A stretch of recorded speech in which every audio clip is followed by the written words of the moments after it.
NASA का चांद के गिर्द घूमने वाली बेस बनाने की तैयारी। अमरीकी खलाई इदारा नासा एक स्पेस स्टेशन लॉन्च करने की तैयारी कर रहा है जो चांद के गिर्द मदार में घूमेगा और इसको कमरी मिशंस के लिए इस्तेमाल किया जा सकेगा। लॉन्च किए जाने वाले इस लॉनर गेटवे का मकसद खिला में एक घर और साइंसी तजर्बागाह का तयन करना है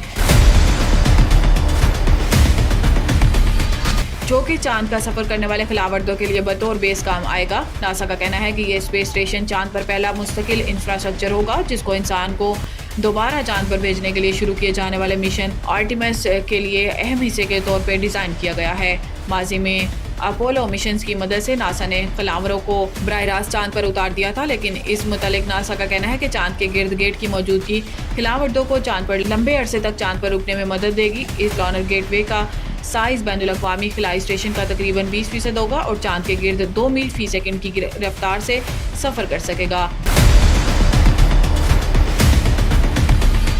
63 टन वजनी ये स्टेशन तकरीबन 141 बाई 62 बाई 67 फुट बड़ा होगा और इसमें 4 खिलावर्द आ सकेंगे और ये चांद से 1000 मील की ऊंचाई से लेकर 43,500 मील ऊंचाई तक तैर सकेगा।